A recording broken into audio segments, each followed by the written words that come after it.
Shalom Elohim, haleluya, puji nama Tuhan. Semangat pagi Bapak Ibu Saudara yang dikasihi Tuhan kita, Yesus Kristus. Jumpa lagi bersama saya Pendeta Samuel Mabuntu dalam Renungan Pagi ke 2168 hari Renungan Pagi ini mengudara. Puji Tuhan.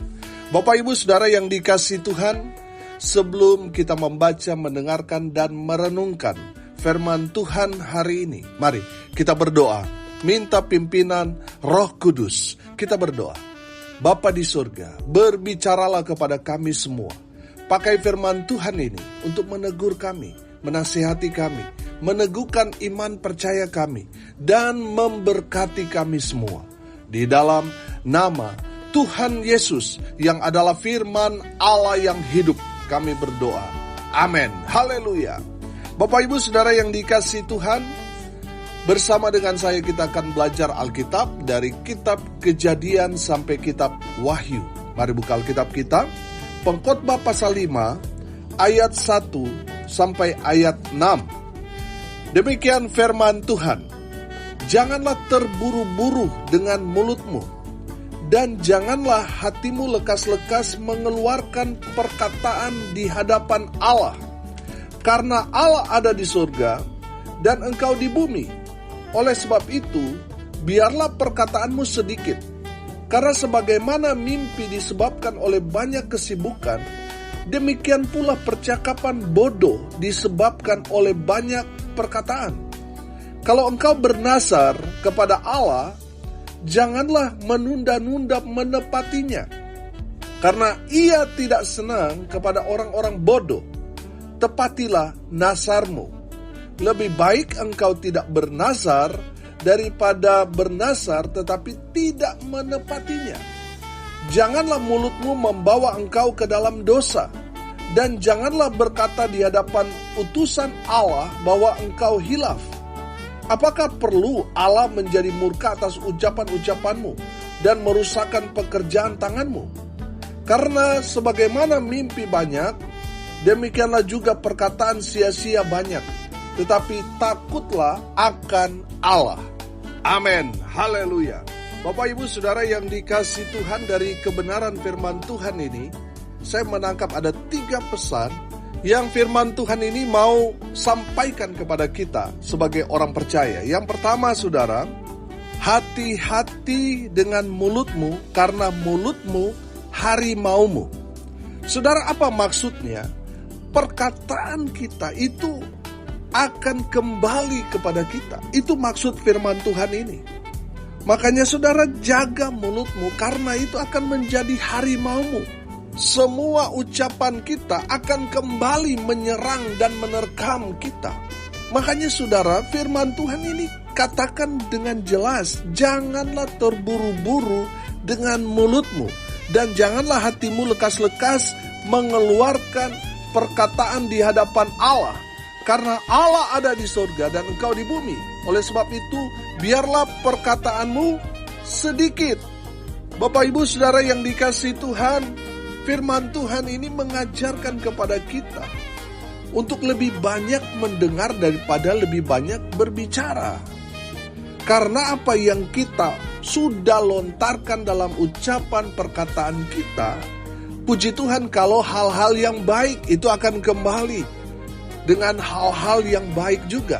Tetapi kalau perkataan kita, kata-kata yang tidak baik, itu akan menerkam kita, itu akan kembali kepada kita.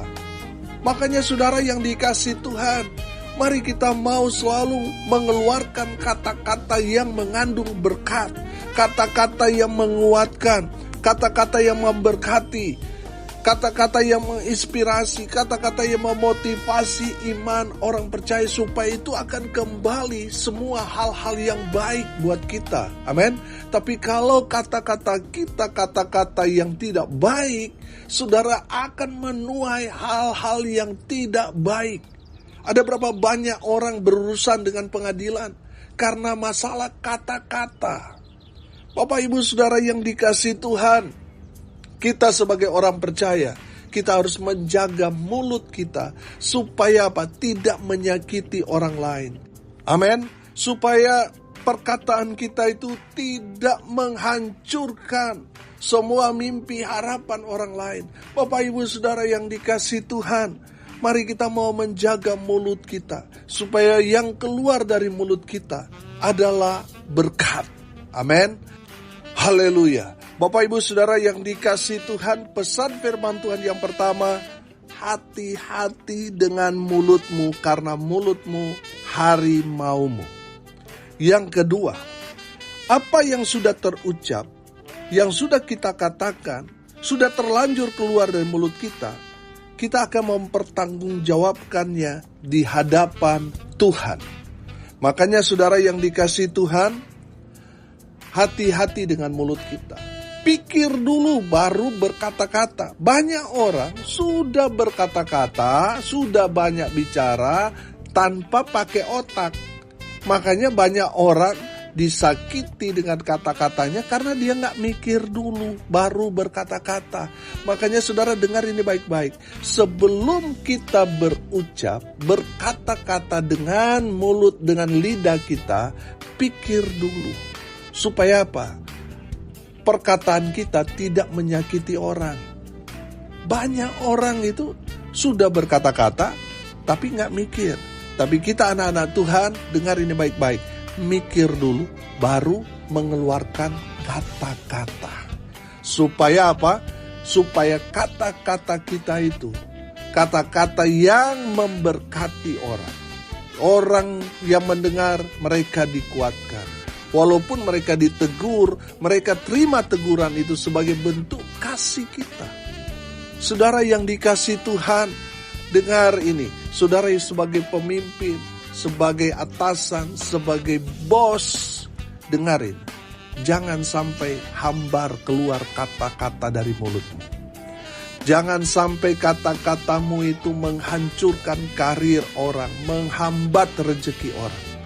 Dengan kata-katamu akhirnya orang yang baru mau berusaha, mau bangkit, mereka tergeletak lagi. Mereka mundur sehingga mereka hidup dalam kesusahan. Jangan sampai mulutmu itu melemahkan dan menghancurkan orang. Jangan sampai mulut kita ini yang sudah berkata-kata yang tidak baik kepada orang, justru akan menyusahkan kita sendiri. Saudara, apa yang kita sudah ucapkan itu, kita akan mempertanggungjawabkannya di hadapan Tuhan. Syukur-syukur kalau yang kita katakan hal-hal yang baik. Tapi kalau itu kata-kata yang tidak baik, kita akan mempertanggungjawabkannya di hadapan Tuhan. Dan tidak ada yang dapat membela kita. Saudara, akhir-akhir ini kita dihebohkan dengan kasus Vina yang sudah 8 tahun, saudara. Ternyata yang menjadi pelaku utama itu masih bebas berkeliaran. Sedangkan yang masuk dalam penjara adalah orang-orang yang tidak melakukan kejahatan. Kenapa mereka bisa masuk? Karena kesaksian palsu. Saya percaya saudara, orang yang bersaksi palsu menyebabkan orang yang tidak bersalah masuk ke dalam penjara. Mereka akan mempertanggungjawabkannya semuanya di hadapan Tuhan dan tidak ada yang dapat membelanya. Mungkin orang-orang itu orang-orang yang kuat sehingga mereka bisa lolos dari jeratan hukum selama 8 tahun ini. Di hadapan manusia pelaku bisa lolos, tapi kalau sudah di pengadilan dan Tuhan yang menjadi hakimnya, tidak ada yang bisa lolos. Seberapa kuat, seberapa banyak pun uang yang saudara miliki, saudara tidak akan bisa menyuap Tuhan. Membela saudara yang hitam jadi putih, putih jadi hitam, tidak bisa. Saudara akan mempertanggungjawabkannya di hadapan Tuhan. Kesaksian-kesaksian palsu yang orang-orang itu sampaikan, mereka semua akan berhadapan dengan Tuhan. Nah, Bapak Ibu Saudara yang dikasihi Tuhan, apa yang kita sudah ucapkan, semuanya itu terekam, saudara. Kalau sekarang ini ada CCTV, tapi CCTV juga ada titik-titik lemah di mana tidak ada CCTV. Tapi percayalah saudara, bahwa mata Tuhan itu mengawasi semua orang, baik itu orang baik maupun orang jahat. Tuhan tahu apa yang mereka kerjakan, mereka lakukan di tempat tersembunyi sekalipun. Tuhan tahu dan semuanya terekam. Dan nanti saudara, di saat saudara menghadapi pengadilan Tuhan itu, saudara tidak bisa mengelak, saudara tidak bisa berbohong, saudara tidak bisa membayar saksi-saksi palsu itu. Saudara sendiri akan berhadapan dengan sang kebenaran, di mana saudara tidak dapat mengelak. Saudara akan dibuka secara terang benderang apa yang saudara dan saya lakukan selama hidup di muka bumi. Saudara yang dikasihi Tuhan, bisa saja perkataan yang sudah kita ucapkan beberapa tahun yang lalu sudah kita lupa. Tapi semuanya itu terekam dengan jelas. Dan semuanya akan disingkapkan di pengadilan Tuhan.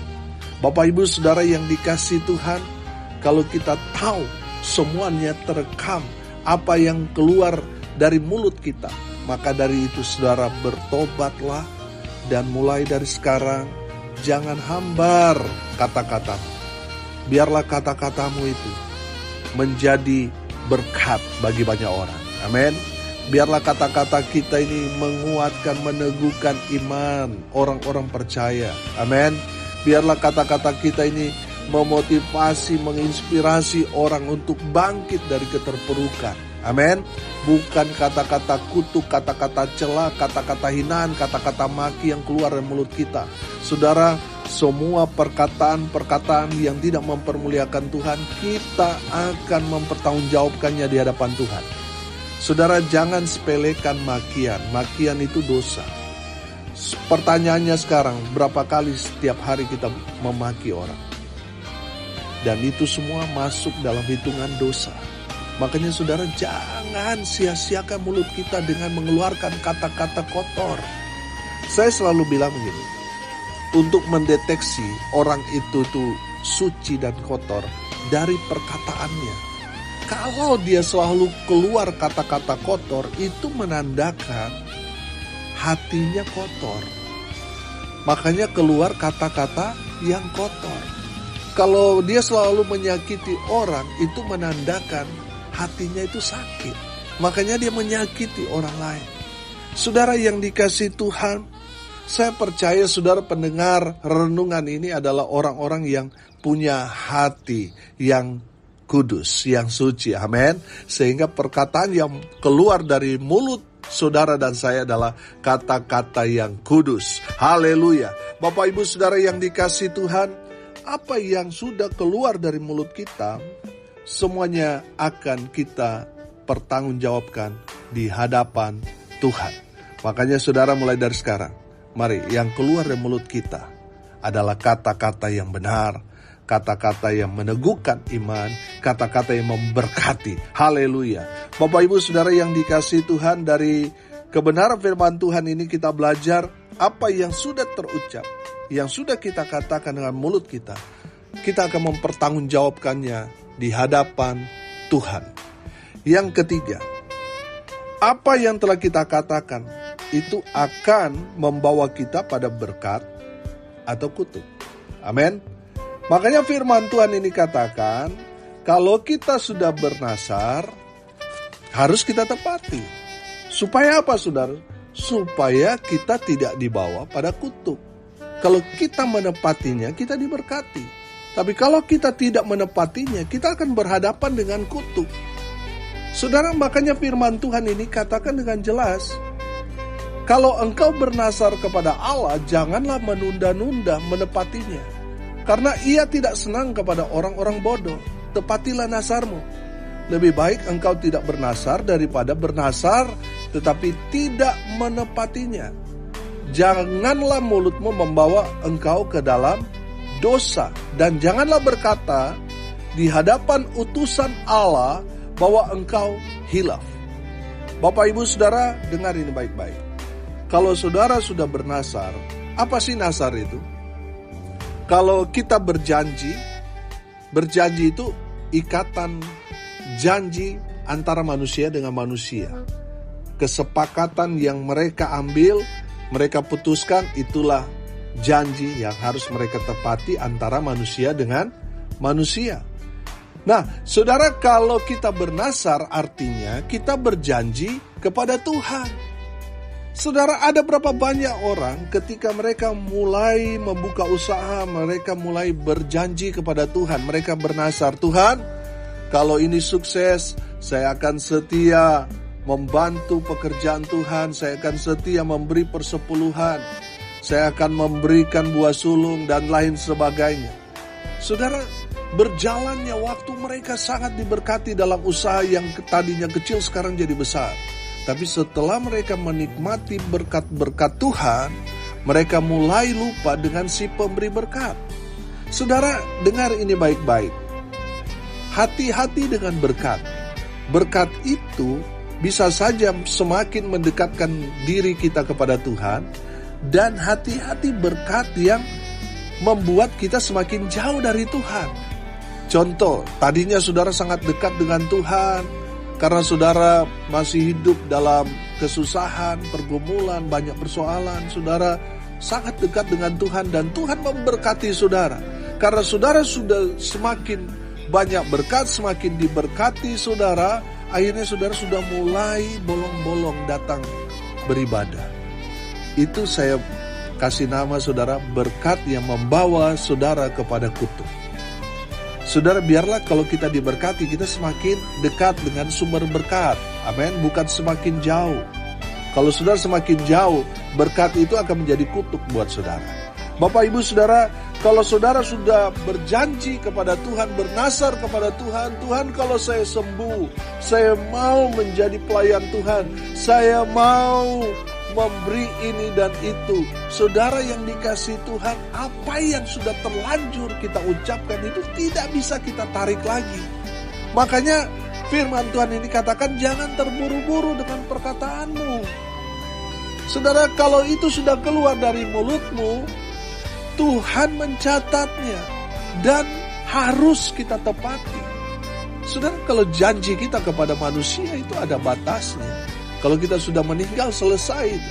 Atau bisa saja di tengah jalan itu bisa dirubah. Tapi kalau kita sudah mengucapkan janji kepada Tuhan, surga mencatatnya dan harus kita tepati. Makanya saudara, firman Tuhan ini jelas. Kalau engkau bernasar kepada Allah, janganlah menunda-nunda menepatinya. Karena Tuhan tidak senang kepada orang-orang bodoh. Orang-orang bodoh itu adalah orang-orang yang menunda-nunda menepati nasarnya. Sehingga mereka mengalami hal-hal yang tidak baik. Makanya firman Tuhan ini katakan, tepatilah nasarmu. Amin. Jadi saudara yang dikasih Tuhan, kita belajar juga dari Yefta. Yefta itu kan panglima perang yang latar belakangnya adalah perampok. Karena konteks pada saat itu Israel sedang berperang dan mereka tidak punya pemimpin. Dan mereka mengambil Yefta untuk menjadi pemimpin mereka. Saudara, ada peralihan dari geng perampok, mafia, terus diajak jadi panglima perang. Saudara, Yefta pada saat itu tahu kapasitasnya. Biasa dia hanya merampok, tapi ini sekarang dia harus berhadapan dengan prajurit musuh-musuhnya. Kemudian dia mengikat janji kepada Tuhan, dia bernasar. Tuhan, kalau saya menang dalam peperangan ini, siapapun yang menyambut saya, pertama kali waktu saya pulang ke rumah, saya akan persembahkan dia kepada Tuhan. Saudara, mungkin biasanya Yefta kalau dia pulang ke rumah, dombanya langsung keluar menyambut dia. Atau mungkin dia ada peliharaan yang biasa menyambut dia waktu dia pulang. Pikiran Yefta kan seperti itu. Tapi ternyata yang keluar pertama kali menyambut Yefta adalah anak gadisnya satu-satunya yang paling dia kasihi. Tapi ingat, Yefta sudah mengikat janji. Yang pertama kali menyambut dia akan berikan korban bakaran. Dia akan jadikan korban untuk menjadi persembahan kepada Tuhan. Saudara lihat, anak itu kan masa depan buat orang tua. Saudara lihat, Yefta, dia membayar nasarnya walaupun itu sakit. Dia harus mempersembahkan anaknya yang dia sayangi. Anak perempuan itu kan sangat nempel dekat dengan bapaknya. Saudara, saya percaya itu sangat berat buat Yefta. Tapi Yefta menepati nasarnya. Dia mempersembahkan anak yang dia sayangi, dia cintai, dia kasih untuk menjadi korban bakaran, menjadi persembahan buat Tuhan. Saudara yang dikasih Tuhan, kalau seandainya Yefta itu saudara dan saya, pasti saya juga gak sanggup, saudara. Tapi ini bicara janji, nasar kita kepada Tuhan itu harus dibayar. Saudara yang dikasih Tuhan, apa yang kita katakan itu akan menjadi berkat dan kutuk. Makanya kalau kita sudah berjanji kepada Tuhan, tepati, jangan tunda-tunda. Kalau kita mati, kita belum menepati nasar kita, Tuhan akan menuntut itu nanti di pengadilan Tuhan. Jadi saudara, jaga mulut kita. Lebih baik kita tidak banyak bicara. Jangan sampai kita bernasar tapi kita tidak menepatinya. Saya belajar begini. Kalau saudara berdoa, berpuasa, beribadah, saudara Tuhan belum jawab doa saudara, bernasarlah. Saya percaya nasar ini menjadikan kita itu cepat mendapatkan apa yang kita harapkan. Saudara lihat Hana, dia sudah berdoa, berpuasa, rajin beribadah. Di saat dia bernasar kepada Tuhan, Tuhan kalau saya dapat anak, saya akan persembahkan dia menjadi pelayan Tuhan. Dan betul, setelah dia bernasar, Tuhan menjawab doanya. Amin. Saudara lihat, Hana membayar nasarnya. Yang dia tunggu anak dalam kehidupannya. Setelah dia Tuhan beri, dia harus membayar. Dia harus membawa anak itu kepada Tuhan. Amin. Bapak, Ibu, Saudara, kalau kita sudah bernasar, tepati nasar saudara, karena di saat kita bernasar, kita berjanji kepada Tuhan. Dan sampai kapanpun, Tuhan akan menuntut nasar saudara. Bapak, Ibu, Saudara, hari ini kita belajar. Yang pertama, hati-hati dengan mulutmu, karena mulutmu harimaumu. Yang kedua, kita belajar apa yang sudah terucap, apa yang sudah kita katakan, kita akan mempertanggungjawabkannya di hadapan Tuhan. Yang ketiga, apa yang kita katakan itu akan berhadapan dengan kutuk dan berkat.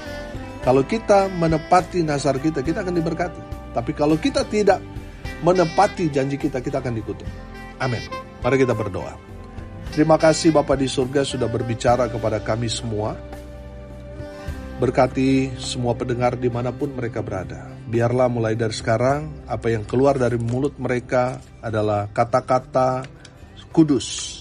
Kata-kata yang diberkati. Kalaupun sudah berucap janji bernasar kepada Tuhan, biar mereka Tuhan mampukan untuk menjadi jawaban. Menjawab semua janji mereka, nasar mereka kepada Tuhan. Hamba berdoa berkati baik dalam rumah tangga, usaha pekerjaan pelayanan dari pendengar. Tuhan buat beruntung berhasil dalam segala hal. Mereka yang sakit Tuhan sembuhkan, pulihkan oleh bilur-bilur darah Yesus. Mereka yang sakit disembuhkan, mereka yang lemah dikuatkan, hibur mereka yang berduka cita, dan mereka yang hari ini berulang tahun, khusus untuk kakak terkasih Grace Telma Mawuntu Wishan, Tuhan Yesus memberkati dengan umur panjang, kesehatan, kekuatan selalu menyertai dalam rumah tangga, dalam usaha, dalam pekerjaan. Anak-anak semua diberkati. Hamba berdoa di dalam nama Tuhan Yesus, biarlah berkat Tuhan turun memenuhi semua pendengar dimanapun berada. Bapak, Ibu, Saudara yang dikasihi Tuhan, arahkanlah hatimu kepada Tuhan dan terimalah berkat dari Tuhan Yesus. Tuhan memberkati engkau dan melindungi engkau. Tuhan menyinari engkau dengan wajah-Nya dan memberi engkau kasih karunia. Tuhan menghadapkan wajah-Nya kepadamu dan memberi engkau damai sejahtera.